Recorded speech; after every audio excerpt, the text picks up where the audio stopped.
Thank you all for coming out tonight. It is our pleasure to have Karen Harvey here, old friend of mine. That's right. And she's going to be presenting tonight on positive identity, and I keep forgetting the last word, development. So, Great. would you like Thank me to you. give your bio? That's good. No, good, great. So thank you so much. Thank you, Cassie. I am really honored. I love this organization. I love the Arc of Northern Chesapeake. Yay. I'd like to take a minute and meet all of you. And if you could kind of tell me, you know, foster family or birth family or whatever it is, or social workers or anything, whatever it is, just a little bit about who you are. I'm Karen. I hope that we can ask questions and go back and forth and talk, because I want to really be as much help as I can. And what I retitled, although my first book is Positive Identity Development, and my second book was about trauma, and what I really, from my heart, I really wanted to talk about trauma inoculation. Because when you're talking to families and the wonderful people doing foster care and everything, a real main issue, how can we inoculate people? Because you still have folks young enough, you're setting up, and biological families, you have a family, and that is amazing. And it's a wonderful thing, because I have worked through the years, 32 years in the field, and I've worked with so many people where they were taken out of their, like the folks you have, taken out of their birth family. One issue after another, and no stable placement, right? And I'm sure many of you have seen that, you know, one placement after another. Sometimes they ended up in a residential facility, you know, kind of an institutional setting, and so much trauma after trauma. Then we get them in the adult world, and so much damage has been done. So when Sue approached me and said, would you like to do a training for families, I was really excited, because I thought this is great, because we can talk about preparation, we can talk about inoculation, we can really talk about how to prepare your kids and your adult children for the world, because it is a tough world. It is a tough world. So that's what I wanted to do today, but it will be largely about identity. And Sue has been so flexible and so nice to make these copies. Sorry about that. That the last second I said, oh, I have this workbook I want to share with everyone. But I'll tell you why. So disability is actually way more common. Again, autism, 1 in 59. This is from 2018, showing us that children 3 through 17, we have unbelievable 15% have a significant disability. You know, so this is really like what the world is dealing with now. So you're not alone. You're not alone. You're not alone. And as I said, autism, 1 in 59, right? So that just kind of gives you the broader picture. This is a societal issue that we don't deal with that well as a society, right? It's, you know, we say we have to embrace folks, but oftentimes society isn't embracing them. You're the ones embracing them. You're the ones out there. But people, there's more and more frequency of disabilities. So the world is changing, and those of you working in the disability field, you've got a career for life. Never going to be a lack of work. So proactive strategies. So I wanted to talk about bullying, because I'm sorry to bring it up. It's always so difficult to talk to moms and dads, because you guys already know it's nothing more painful than seeing your kid go through pain, right? I think usually the parents hurt more than the kids, right? And I was working with a group of people whose children had Jobert's, which is a rare genetic disorder. I was going to every conference. For about 3 years I went to their conferences and gave them a lot of support. And so many of those kids had been bullied. You know, it's a genetic syndrome, and, you know, much like Downs, there's facial features. And I it was astonishing to me how many mothers homeschooled their children. Does anybody do that here? So before I say anything, I don't want to offend anyone. But to me, I understood it totally. But they were isolating their children because every single one of those kids had been bullied, and the mom's response was, let's get them out of school. I'll just keep them home. But then you come to the crossroads when you can't do that forever. And the kids need to figure out how to get along, how to make it. So I think what we have to do with bullying is talk. And my experience is, even when you have kids that don't use words, they understand. Any of you have a child or someone that you're supporting or fostering who doesn't use words? Okay. Right. Nonverbal, A little some bit. words. But Yeah. Does he understand? Mm-hmm. Yeah. Does he understand? Does he understand? This is my whole point, and we as a world don't get that. Have you guys seen the Carly Fleischman video? It's so powerful. Oh, we could watch it. You haven't seen it? It's spelled L-E-I-S-C-H. Do you mind if I show it? If you can get it to work, it's all right. Let's see it. It's such a small group, we can just do whatever you need. But my experience, and the point I want to make, is that it's important to talk to your children about everything as though they get it, because they do. Even if they're not showing you that they do, even if it doesn't look like it's getting in. I've worked with a lot of parents who've told me, we've identified bullying, we talk about bullying, and then we were able to, we were able to stand up when there was a bully. Even kids who didn't use words. So an inoculation is talking to the adult in your child. Regardless, if you are thinking they're not understanding, there's a little adult in there, isn't there? There's a little adult in everybody. And talking to that inner adult about what they might face is painful, but the biggest favor you can do them. So this might happen, and here's what you do.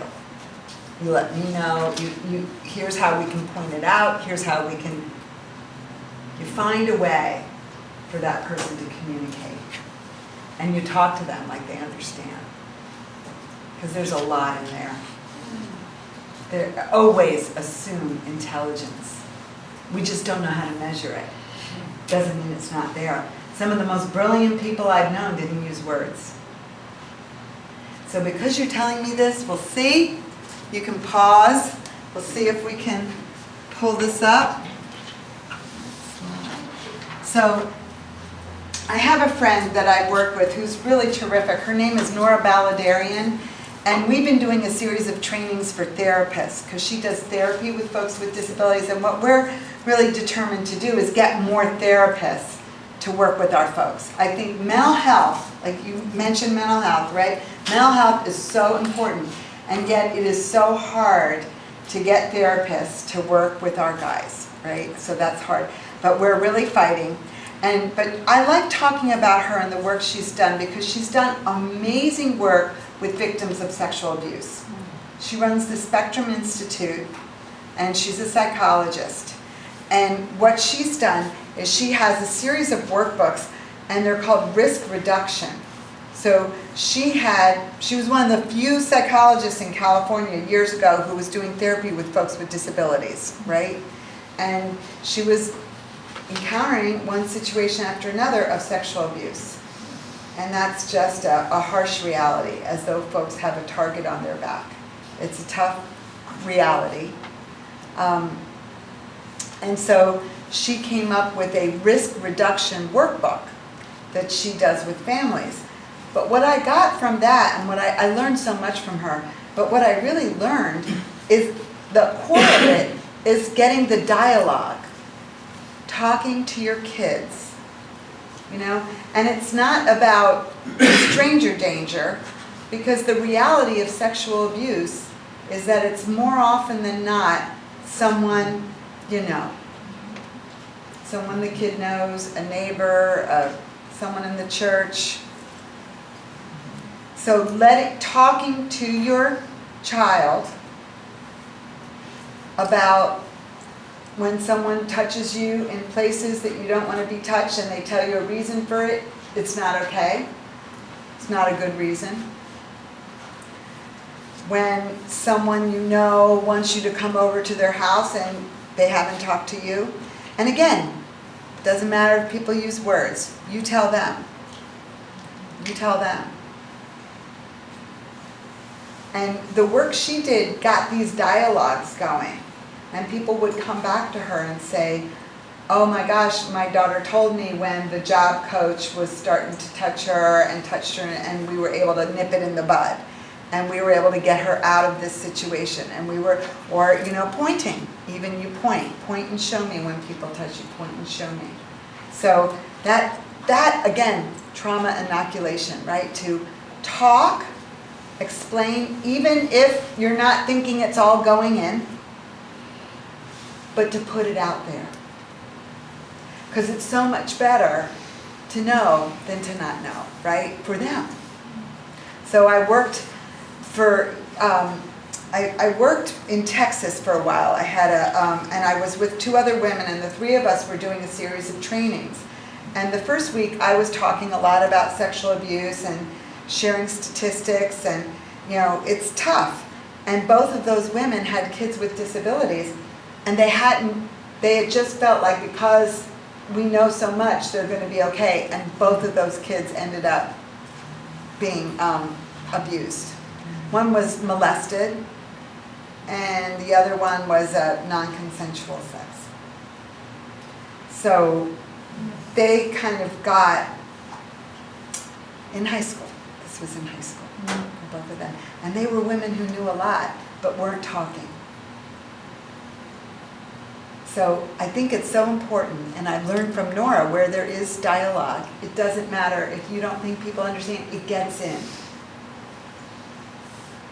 And it's an important issue to address. So I was lucky, had a great experience through Nora. Dr. Nora has opened up so many things for me. We were able to be interviewed for the NPR series on sexual abuse that Joe Shapiro did in 2018. And he just had so many amazing stories and heartbreaking stories. But he also went to the Bureau of Statistics. And I hate saying this to families, but I have to, right? Because it's so important. He said, will you please do the numbers on all of your reports of sexual assault of any kind, and tell us how many people who were assaulted had an intellectual disability. So his whole series focused on intellectual disability, not developmental, but just, or if it's developmental with an intellectual. He said, can you just, look at your statistics? And they came back to Joe and they said people with disabilities are 7 times more likely to be sexually abused. But if we inoculate them, if we talk to them all the time, so they don't get fooled, right? And keep those dialogues, keep those open dialogues going. And I think that, and I learned that, and I heard stories where I heard bad stories where people felt like their family wouldn't listen. There's one guy who tells this heartbreaking story on the series, and I was able to meet him about 9 months after that, where he said no one would listen to him. And he used words, because it was a beloved neighbor. Oh no, Mr. John is a nice guy, he would never do that. But it was a horrible thing. It was over and over again, and the guy he was watching him. So, and the family didn't listen. And, we've heard a lot of situations like that with people without disabilities. But so much of it is listening and also talking, that back and forth. Not a subject to be afraid of tackling. Just have it out there. Have it out there. Speak. So that open dialogue goes on, because people feel like they can get away with it. And we're going to let them know they can't. So empowering our kids by talking to them, talking about touch, and it is so often people that are already in their life. So with my one friend, they were so excited because her son was running track and he had never done anything like that, and he had tubular sclerosis, so he had, tumors inside his brain, outside of his brain, and a lot of difficulty, but he started running and he loved to run. And then all of a sudden he stopped and he wouldn't go and he wouldn't go. And he wouldn't tell them that the assistant coach had been touching him. Right? And he felt the shame. Like it was him, like he had done something wrong. But when they finally were able to hear the story, finally, because they kept pushing him to do track. Well, why aren't you doing track? When he finally opened up, they were able to really help him. They were able to report it. He's actually doing really great now. He's working. He had a rough year or two. But, they were able to support him and they were able to find a therapist. And it wasn't easy. It wasn't easy, but they found a therapist because it was so important to get that therapy for him and work through that. So, and then the other person that I was with, her daughter had been raped and hadn't told, and so the school didn't believe her or the mom, and they wouldn't take the kid out of her class. So she melted down. She's throwing things every time she's in school, every time she's near him, she's upset, and then they talk about her behavior, and they kicked her out. And then so she's put in this special transitional program for kids with behavior problems and intellectual disabilities, and they wouldn't do job development with her because they said, oh no, her behaviors are too involved and she'll never work. That's what they said. She has too many behavior problems. She wasn't like that before the rape. I hate to talk to you about these things, but it's important because you got to inoculate your kid by talking. And she thought this would never happen. But good news, lots of good news. Once she realized that those behaviors weren't because she was acting out or being manipulative, once she finally got that the behavioral issues were a result of the trauma and that no one had acknowledged how it affected her, and she hadn't been validated, right? Hadn't been really validated at all. That she sat with the team. She made them read things that I wrote, but I'm not bragging. I'm a very bad business person too. I didn't make any money from it. But that's all right. It's not about money. But they read it all about trauma and the effects, and they're like, oh, this is what she's doing. She's not being deliberately defiant or non-compliant. She's acting out because she has trauma, and these are symptoms. This is symptoms of her post-traumatic stress disorder. Now, with people who have an IQ of 72 and above, everyone says, oh my gosh, right, they have issues, they need support. Our guys are really discriminated against by the mental health community. My friend went through 15 therapists before she found someone willing to work with her.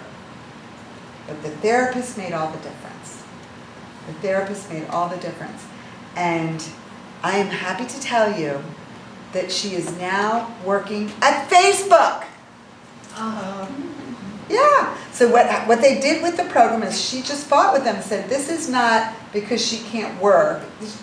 She's not someone to put in that category of too many behavior problems to work. She's someone that's had trauma. And once they started getting treatment, she said what she needs is to be engaged and to feel good about herself, not to be labeled as the person with the behavior problem. So they put her in this kind of a volunteer program. I think we do a lot of that around here, where she was going to an animal shelter, and behind the animal shelter there were horses. She fell in love with the horses. She became the horse whisperer. Her mother even got a horse. That's a nice mother. I would never get a horse. Like a horse? They were in Texas, but nevertheless, that's a lot of money, and they slobber all over you, and there's so much work, the work. Oh well, so they got horses, and this girl just really found herself, being the horse person, and then learned to work. Worked with the horses, volunteered at a horse farm, really learned to just be engaged in her life rather than shut down. And that's so critical as well, to be engaged, to have something that they can do. Something, whatever it is, doesn't matter. So important. And that's why the ARC is so wonderful, because they're always trying to find stuff for people. They're not putting people in these boxes. But here she is, she's working for Facebook. And she has a boyfriend! I'm so excited. She's doing good. It took years, so that was about an 8-year period. But, you know, first to, you know, being kicked out, then being in this program, then starting to volunteer, then finding herself with the horses, so that was about 5 years of that, and then actually working. So, you know, people heal, but we can also inoculate them. We can inoculate through dialogue and reframe it. So when something has happened, what happens a lot, and we all know from our own lives, is when you've had some trauma, when you've had some rough things, it's really easy to start thinking of yourself as kind of downtrodden and kind of a victim, like a chip on your shoulder, life has dealt me a bad one, or I'm this kind of person, or I'm that kind of person. And that same thing happens with our folks, right? That same thing happens with the kids and the adults. But to reframe that is so important. That no, you look at you. You're amazing. What a survivor you are. How you have come through it all. Look at what you have put up with. Look at how amazing you are, right? And again, people understand when you tell them. And for us too, for ourselves too. Like don't frame yourself as a victim, because the problem is if we accept that victimhood, we get re-victimized. We set ourselves up for more victimization without even realizing it, because that's what the brain does. You start thinking that way, you open yourself up for more negative abuse. You start thinking, I'm a survivor, I'm a victor. You move forward, you get unstuck. So, you know, we want to do this for our kids too. We want to reframe it, because it's easy to say, oh my God, look what happened to you, it's horrible. This is horrible that you have this situation, and oh my goodness, you have autism, and oh my... Well, let's start give those messages, those positive messages. You're amazing, you're a survivor. Look how good you're doing. You have gone through so much. You had a hard time in school, and yet you made it. You have a hard time with kids, and yet you made it. You are great. And there was a series of studies called the resiliency studies, where they looked at people that had really hard lives, you know, a lot of abuse, poverty, difficulties, and then some of them actually did amazing, right? Other people struggle, you know, didn't do that well, maybe end up in jail, whatever. But then there's that group of people who just thrive. So like Oprah, right? There's a great example. I used to say Ben Carson. But the great and wonderful Elijah Cummings, right? Grew up with a lot of poverty, went to law school. What? I've been crying all day. What a great man. So he's a great example. But what everybody says when they did these studies, and they talked to thousands of people, and they asked everybody, what was it that helped you turn everything around? How did you overcome this incredible poverty? Or how did you overcome, you know, this bad circumstance and all the abuse? You know, every single person said there was someone in their life that believed in them. And that person told them, wow, you're really something. You should go to college. Or you have artistic talent. Or you have musical talent. You're amazing. And that belief of that person empowered the individual to overcome their hardship. So that positive regard, that positive belief is so empowering. So your words, right? Your words have so much power. Just telling someone, yeah, I see the greatness in you. Wow, look at that. You are something. It's so powerful. Your words have power. Your words have power. Have you guys seen Cody Lee? Yeah. You have. How many people? What? Is that the piano? Yeah. Oh, okay, yeah, I just yeah, didn't know. I'm about to show it to you just because this is That was fun. So, but the thing about that, and we used to say that people who had a disability, who had a gift, were savants. everybody is a savant. You need to throw that word out or use it for everybody. Because everybody has gifts, and we don't know what they are. Some people are just amazing with people. Some people are just so, intuitive in nature and can always be the one that finds the cool bird or sees the whatever. Everybody has an amazing gift. Everybody is a savant in our own way. And so discovering and celebrating that gift is so important. And that's a part of that positive identity.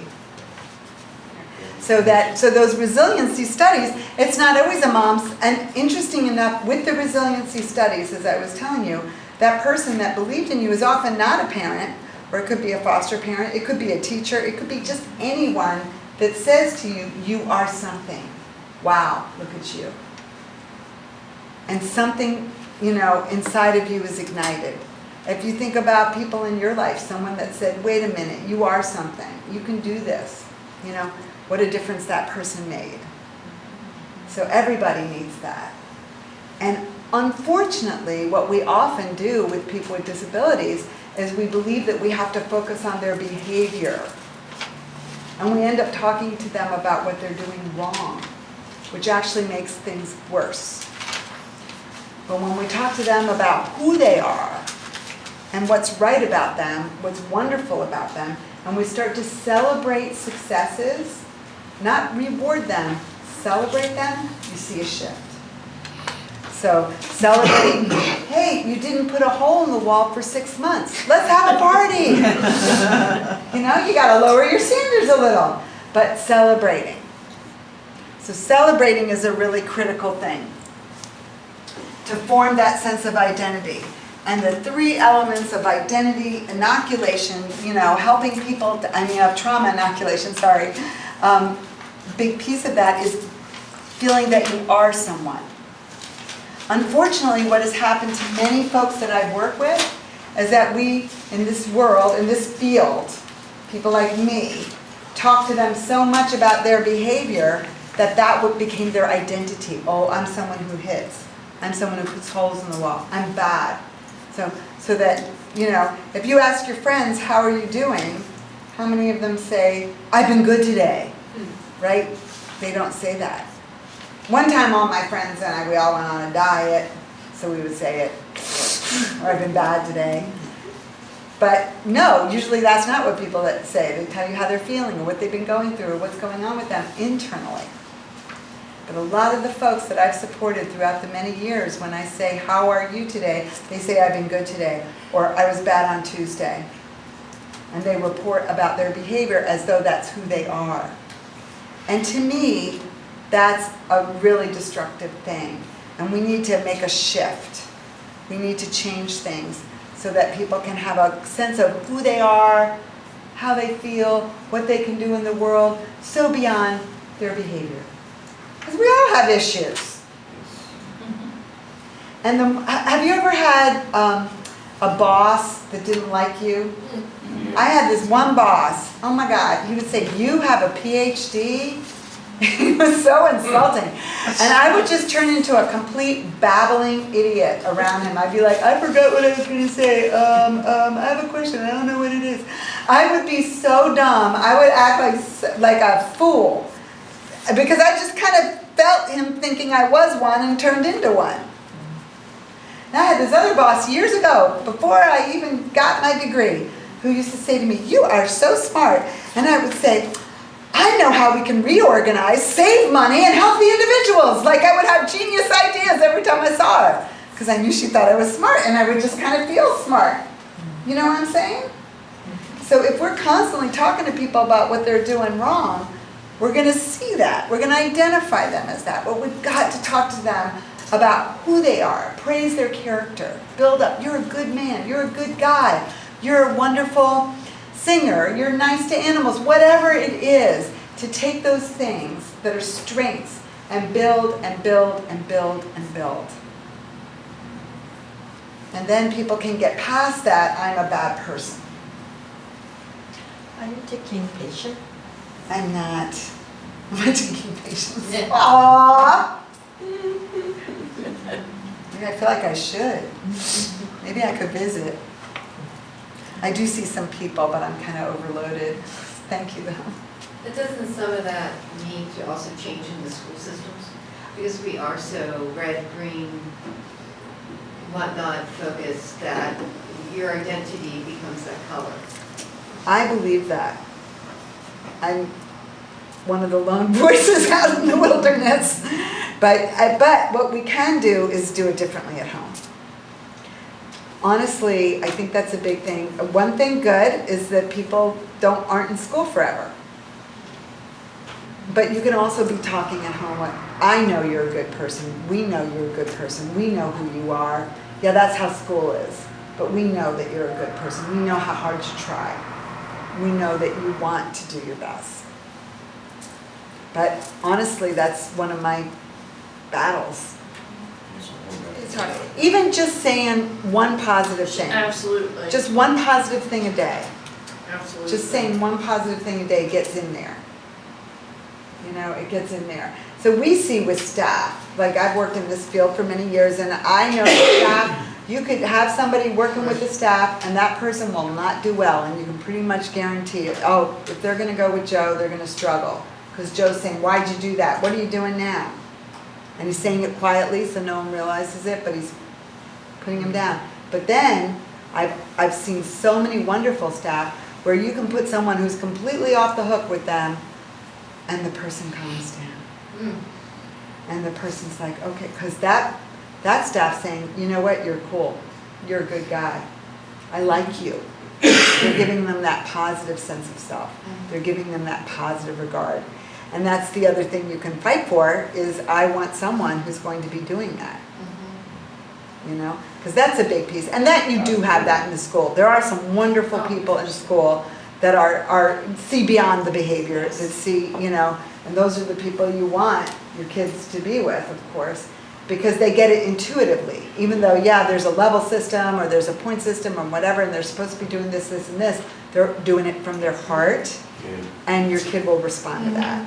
Yeah. Yeah. So, yeah, but I feel so strongly that we need to stop identifying our children by their behaviors and our adults by their behaviors, and help them to see themselves as a valuable person. Help them to see their whole value. And that's a big piece of the inoculation. So to have a sense of self, to have identity, and we're going to look at the levels of identity, but we won't take that long, I promise. Have engagement. I know that you want to get out on time. I will try to get out 5 minutes early. Have engagement. Here's the other thing, right?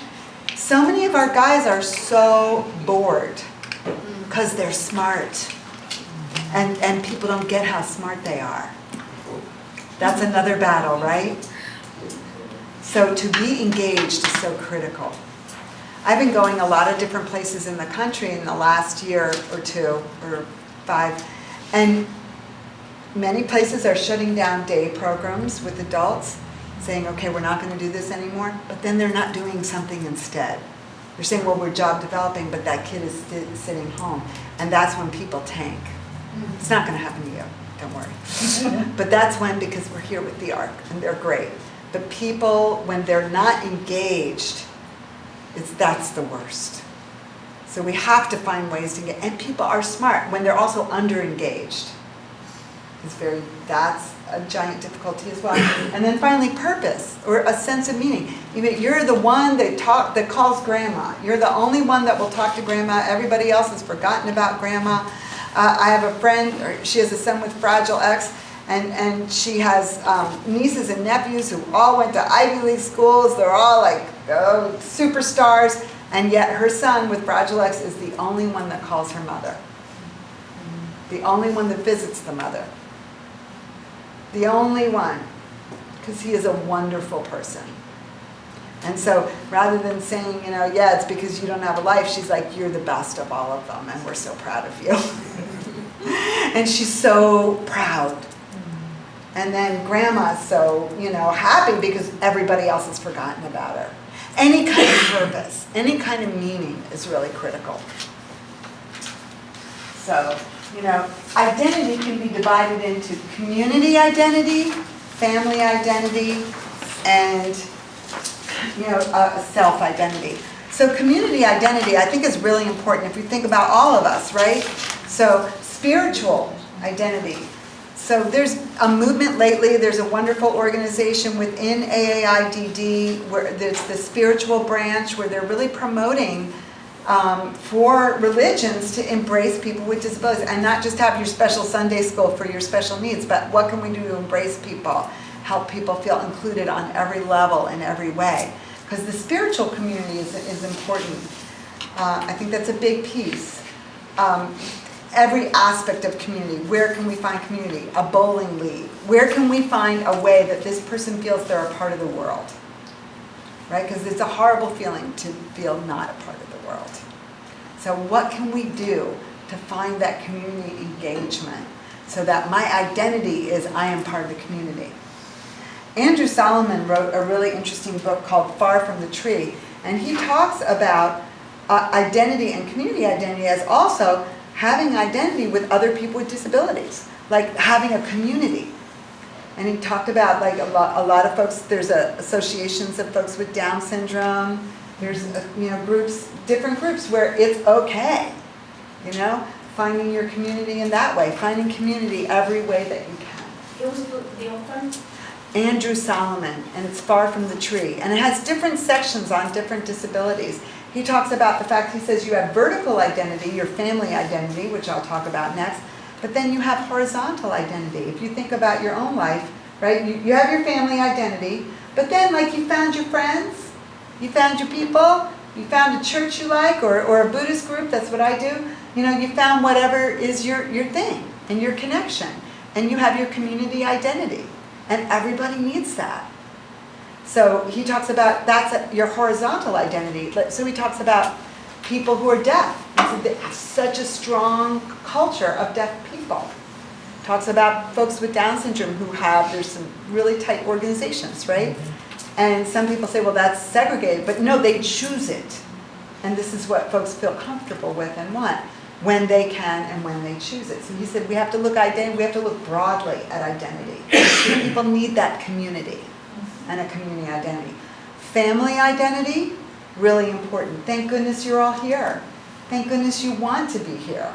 And here you are, and that's great. So I came up with this book to celebrate your family. Celebrating our family, little workbook that you can do to create, you know, of course you have a great family identity, but to kind of go through it, particularly with your son or daughter with a disability, and really just make a beautiful book about your family, little workbook. You can decorate it, put it in a nice folder, and I so appreciate Sue because I walked in with this. Oh, I forgot I wanted to give this to you. That was so last minute of me, and Flossie helped her. That was so nice of you, because the family identity though is something again to celebrate, you know, and that again inoculates you. And we have family identities. Now, I'm going to also talk about the fact that many of the folks that I've worked with didn't have a family identity because a lot of the older folks, they were put in an institution because their families were told the best thing you can do is forget you ever had them. Drop them off in an institution, forget you ever had them, because there weren't people like you. I'll adopt them. you and you, all these wonderful people. I'm so humbled. But honestly, they lost their family. So many of the folks that I work with for maybe the first 10 to 15 years of my work in this field were with predominantly folks with no family. Right, Sue? We have been around. And so where's their family identity? What we all do as our family identity that's vertical starts to fade, as people pass away, as things change, we create families. Right? We marry. Or we make our friends. I have 2 single friends, but they have a network of friends that are family. They have Thanksgiving together. They do everything together. But we often don't allow people with disabilities to do that. In different places I go, people are fairly isolated. So I think we have to change that because that's the natural course of human beings, is to, as you drift away from your vertical family, you create a family through relationships. But if you only are with people who are paid to be with you, you never have that opportunity. And I have some great friends who are married and have staff living with them, making it work. And so when their parents pass away, it's not as devastating because they have a marriage and a family. So that's another level of identity. And then self. And that self-identity is so important. As we were talking about, there's community, oops, I was supposed to break it down, family, vertical, friendship, marriage, and partnership, right? And then, sorry, I forgot to click. And then the relationships. Relationships heal people. They heal you and they protect you. And some people say, well, I don't want them to get hurt. Well, we all don't want to get hurt, but everybody has to learn about getting hurt every now and then, right? Because this is life. And that actually is the dignity of risk. To have a relationship and fail, or have friendships. Find ways to have friends. Even folks who don't use words can be hanging out, doing stuff, going to the movies. There's all kinds of things. And I think that's really critical. So that self-identity, and finally the identity of the self, which is so important to do, as we said earlier, to make it strength-based. Let's look at your strengths. Let's celebrate all your good points. Wow, look at you. You are somebody. Praising the character, like we said earlier, celebrations. Have a party when there's any kind of accomplishment, because it's not going to be the accomplishment of the kid who got straight A's, but maybe it is the kid who didn't put a hole in the wall for 6 months, or, didn't wet the bed for whatever, however long. Have a party. Celebrate, celebrate, celebrate. When people feel celebrated, a party for me, not just because of a birthday, but because of an accomplishment. Martin Seligman talks about that in positive psychology. He says, having a sense of achievement is a really important aspect of happiness, to have a sense of achievement. So celebrating the small things, like if you or I get a good job and it's more money, we might want to go out to dinner, celebrate that job. So we're going to go celebrate that, whatever, you finished the school year and you didn't run into the street and get killed. This is great, whatever it is. Beautiful. Beautiful. So how can we celebrate? That builds up that sense of self as well. With the self, I want to talk a little bit about intelligence. Because I believe, I got that wrong too. Because we measure only one very small type of intelligence. And folks that don't use words, right? We're not measuring things. We have tools, but they don't get anywhere near people's real intelligence. And when people do use words, but they have many issues, they have autism, they have all kinds of things, we don't get.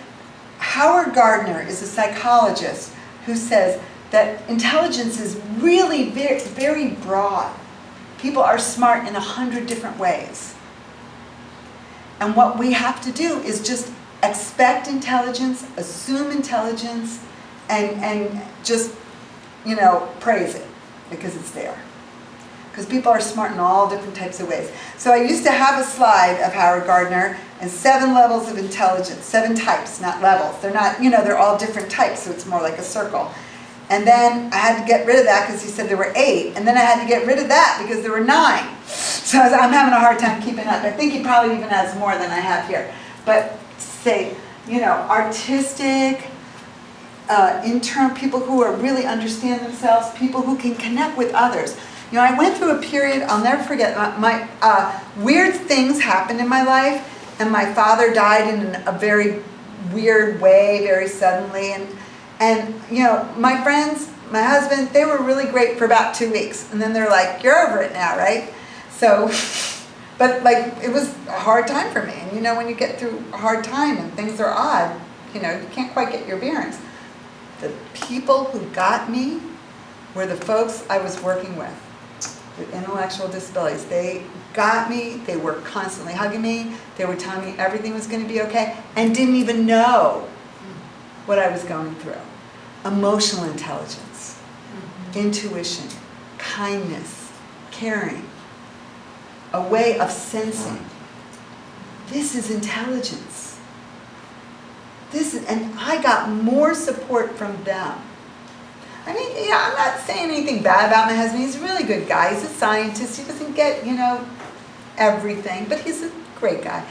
My friend's wonderful, but those guys, they got it.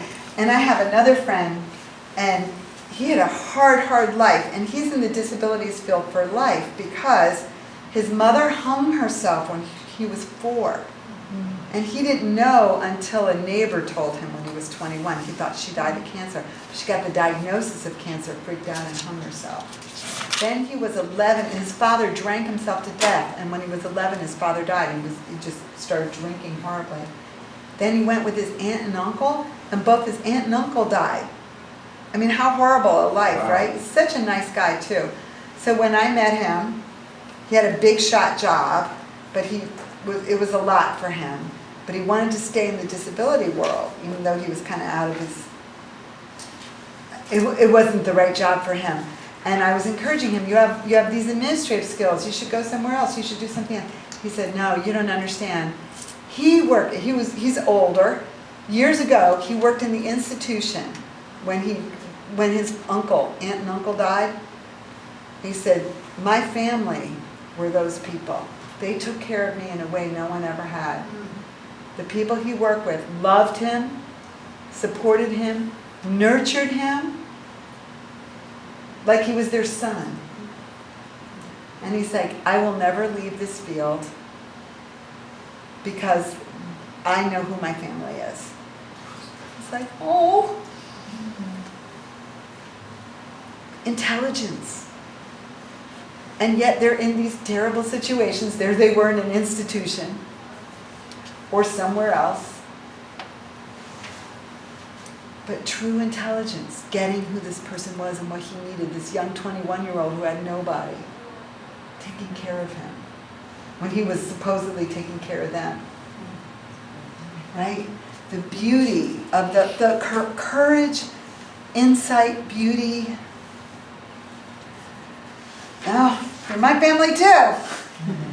Because I've just seen amazing things. And talk about intelligence, right? What we measure has nothing to do with how people have insight, ability, understanding. And yet in this world we make such a big deal of this other stuff. I sometimes with staff, I do an exercise where I have them imagining themselves as in a world where everybody is psychic. And everybody can read each other's minds, but you just have your regular mind and you can't read people's minds. But you're still your full self. Well, that's what a lot of our folks are going through. They're still smart. They have emotions. They have understanding. They know things on so many levels, and yet they're not able to be psychic. They can't just read thoughts. Just like we couldn't if we were in a world where everyone was psychic. You're still yourself. You still have all your intelligence in your many aspects, but you're not able to do that one or two things that the world makes such a big deal over. So for us, again, I have not changed the school system, and I understand, our entire world operates a certain way, but to recognize intelligence is very important, and to redefine it. And it's time that we redefine it and recognize everybody's a savant. Everybody's intelligent in their own way. And I know you know this. Who am I telling, right? Everybody in this room could tell me 100 stories of amazing things that surprised you, right? That you didn't think someone realized something and then also, or they helped you in a way which you would never have expected. Does that make sense? I know you know. I know you have better stories than I do. Because you have the day-to-day. Or with siblings. You probably have 100 stories, the two of you. 16 kids. It's a lot of kids. So great, it's so great. So, this is an important aspect. What matters most is how that person sees themselves, right? So that's what we can do, and we can facilitate that different view of self. And that's that self-identity that's so important. Seeing yourself differently. Yeah, the whole world's saying this, but they're wrong. They don't get you, and you're wonderful. Or, some people do get you. Look at this person, look at that person. They get you, and you're amazing. Don't listen to those people. And that's a big piece. Daisaku Ikeda, a great Buddhist philosopher, says, ultimately, happiness rests on how you establish a solid sense of self or being. So our field, the psychologists, myself included, will tell you, no, what matters is how much you control your behavior, right? Change your behavior. Stop doing these bad things, start doing these good things. Behavior, behavior, behavior, behavior. And when your behavior's better, you're going to feel better. But we assume that behavior changes from the outside in. Okay, if you have this reward, you'll work for it. If you have this carrot, you're going to do it. It doesn't. There's studies showing that it doesn't. I actually did my master's thesis on it. After people get to be in adolescence, they no longer work for things because they're busy thinking. What happens is people respond to how they see themselves. How many of you changed your behavior after you had kids? I know I did, because it's not good to be a kid from jail, although I could move to a different state now and that would have worked out. But back then, so if someone had given me like $5 every week that I didn't do that thing, I wouldn't have I would have said forget it, or $10 even, said forget it, I'm going to keep being happy. But then when I had kids, I'm like, oh my God, these people are depending on me. I got to get my act together. Right?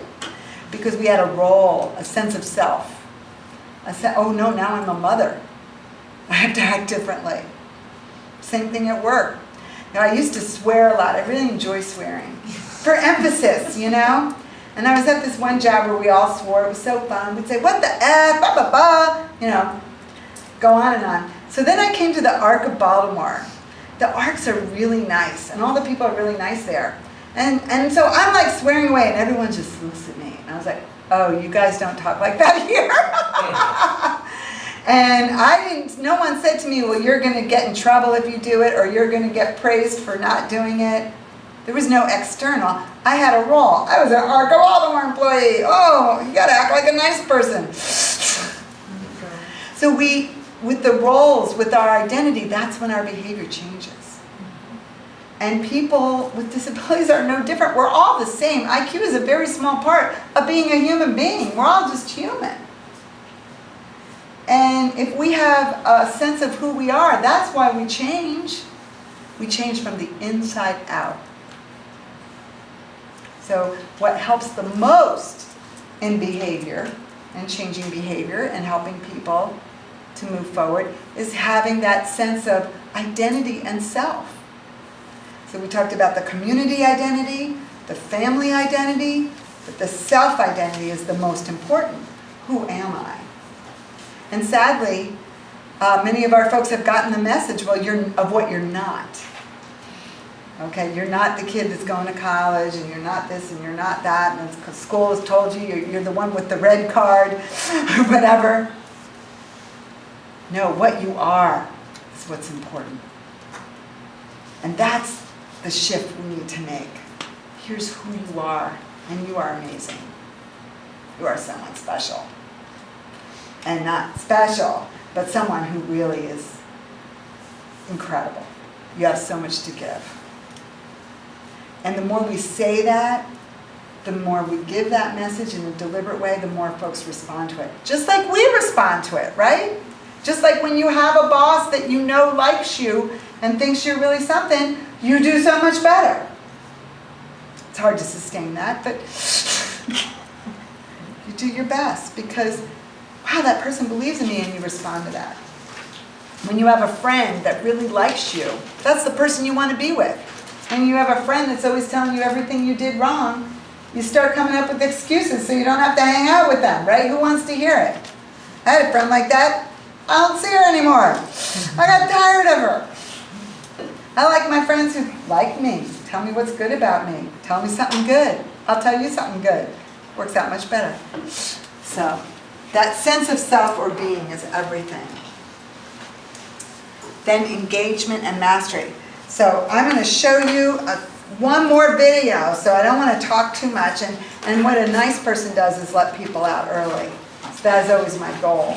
I don't always achieve it, but you didn't take a break, so we will. But engagement and mastery. So there is a guy named Sean Ginwright who talks about the fact that healing from trauma, a big piece of it is being engaged and having lots of activities. And the more activities, just even hobbies, could be something individually, could be something, that's more organized, but that engagement is really critical in healing. And Bessel van der Kolk, who's a specialist in trauma, says what's really important for children and adolescents who have had trauma, who have been through a lot, the most important thing for them is to become good at something, to have mastery, even if it's the smallest thing, but to be good at it. To be, wow, you are good with plants, or you're good with cats, or you're whatever it is, to have a mastery experience. Really, again, changes how you view yourself, and is engagement, a piece of engagement, and moves you forward. So that mastery is so important. Small thing, we all don't need to be Cody. I know I can't be Cody, but just any kind of, you're really good with Legos, you can make things with Legos, and we can go visit the big Lego place, whatever it is. Some kind of mastery. Very helpful, very healing. Research shows that. Active lives are happy ones. Here's my singles group. We got a lot going on. And then having a purposeful life. Having that purpose. So we have that identity, and with identity, we have our community identity, we have that family identity, which is so important. We got our family workbook, and then that self-identity. I am someone. And then engagement on a day-to-day, mastery, just being involved. Because when you're down is when you go negative, right? That's all of us. Then you start feeling bad, feeling left out, feeling excluded. But finding those things, whatever they are. And then finally that purpose. How can I be the one who calls grandma, or the one that visits the animals, or the one that makes a difference in whatever way? The one that helps me with the dishes. It doesn't have to be this giant thing. It's not Cody Lee, but it's anything. Is so important, like you make a difference. Because the other thing we do with our folks is we put them in a position of being the passive recipients of our help, right? Everybody needs to be active. They need to be making a difference with somebody else somewhere. Not just receiving, but also acting on their environment, giving, doing, engaging, having meaning in their life. And that happens naturally a lot of times when, as things unfold. Someone finds, oh yeah, there's a neighbor who has a problem and I'm going to get his mail for him. Just even smallest little things, but really fostering that and encouraging that. So I want to show you Carly, what Carly has done since that time, and you might be surprised.